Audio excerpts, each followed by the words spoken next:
Hi, it's Alice, and I'm back with market update for the Victoria Real Estate Board for May 2025. And yes, I've had a good day today.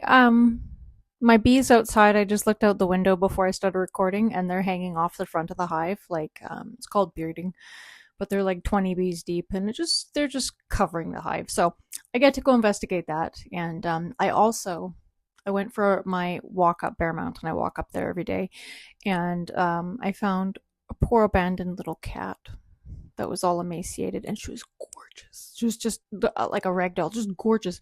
And so I put her in my sweatshirt and I carried her home, and I took it to my neighbor's house at like 8 a.m. because they like cats. So I gave them a cat. So I've had a fun day, but now we're getting down to brass tacks, and we're going to look at the sales for the Victoria real estate market. Looking at the sales for May, we saw a decrease in sales of 0.6%, so very, very close to last year. We had 758 sales close. So new listings, we had 1,834 new listings come to the market, and that is an increase of 4.4%. So of course, we're coming into the summer, it's going to get busier, and there's more listings that come with that. So that's what we're seeing there. Active listings, we had 3,716 active listings on the market at the end of May, and that's up 11% versus last year. There are other areas that have much, much, much bigger jumps in their inventory, which I'll talk about in a bit, but that's our market. It's busy in certain demographics and slow in others, so it really depends what you're looking at. For single family homes in the Victoria Core, we had 401 homes sell, and that's up a grand total of 0.5%, so better than negative.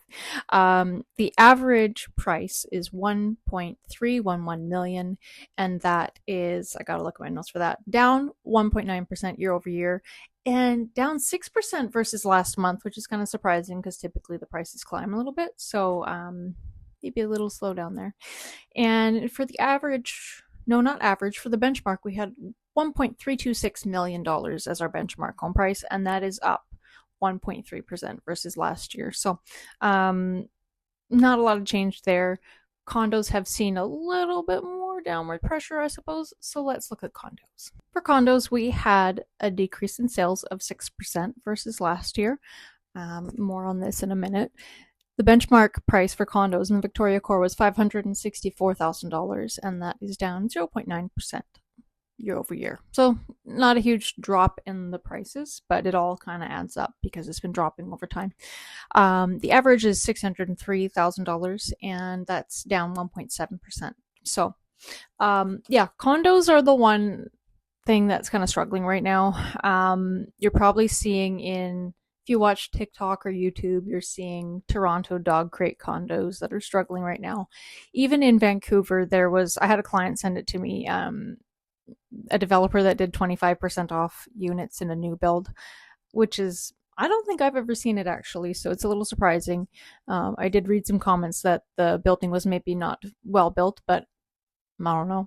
In my experience day to day, I would find that for condos, it really depends if you're selling a 2-bed, 2-bath or a 1-bed, 1-bath, and the finished square footage. So if you are selling a condo right now, that's just something to consider. Is we're not too bad on sales for condos, but because Vancouver is struggling and also Toronto is having a massive issue selling condos, the sentiment kind of bleeds over to our area, and it's understandable. But so that is what I think is going on with condos, at least, with the sales volume slowing down over the last month.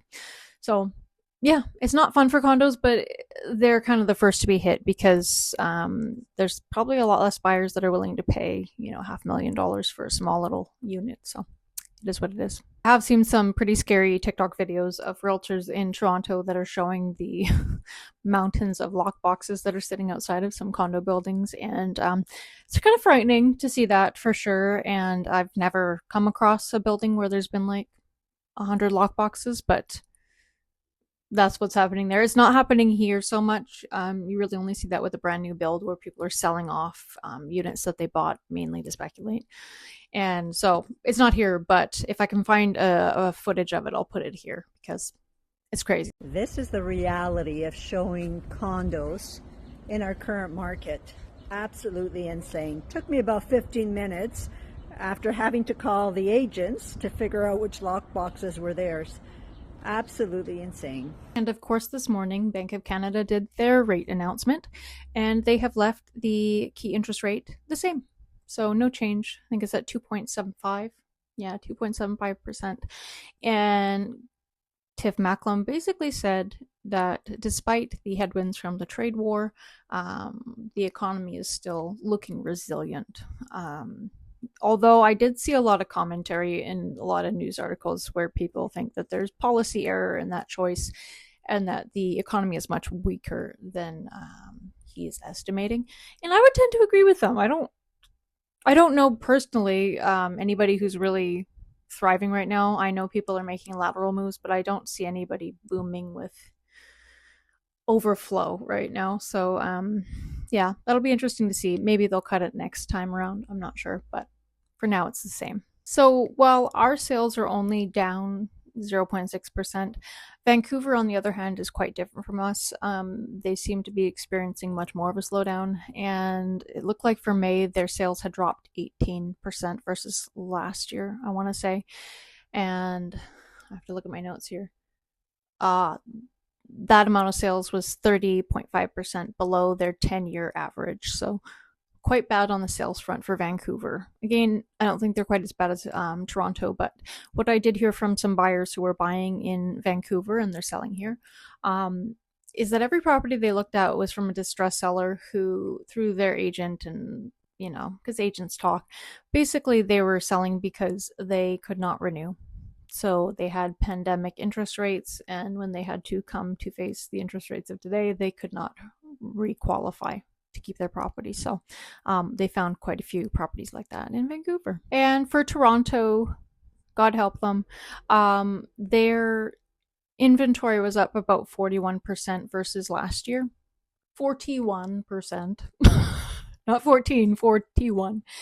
And that is the highest jump or the highest amount of inventory since the mid 90s crash. So it's a rough ride out there for sellers, I would say. And apparently, though, they had a little bit of an increase in their pricing last month, like very minuscule, but slightly better there. But the inventory is just out of control.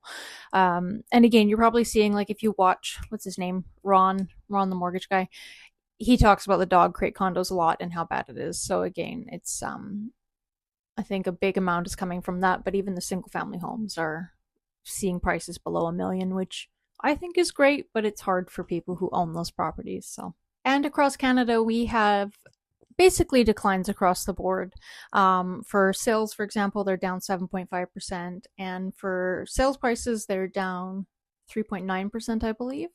And so basically, BC and Ontario were the ones that were seeing the biggest drops, although Manitoba, I believe, looked like it was in the negative as well as far as average sale prices. But in the prairies, so across those dry lands, those dry flatlands, they're actually up about 6% on average for their average sale prices. So this is kind of localized to our areas.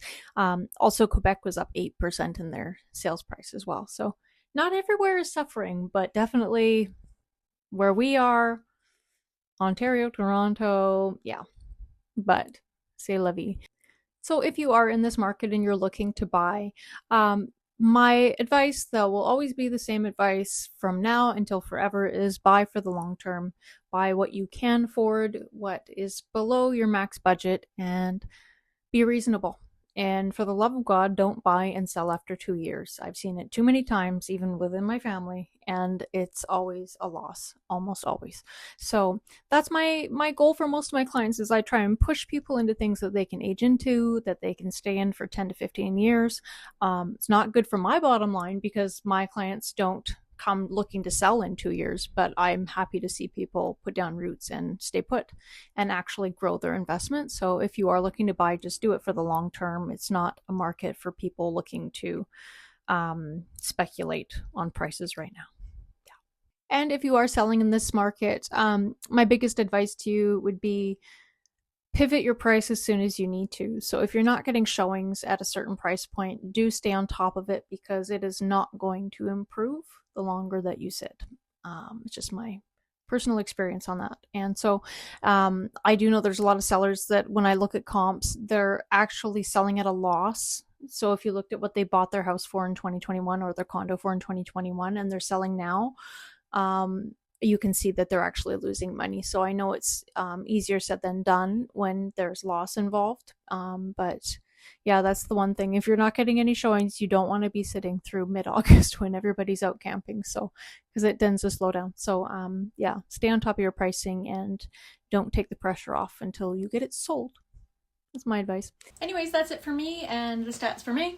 I'll be back in July with stats for June. And in the meantime, I hope you have a great summer. And it looks like we have a heat wave coming up, so fun times.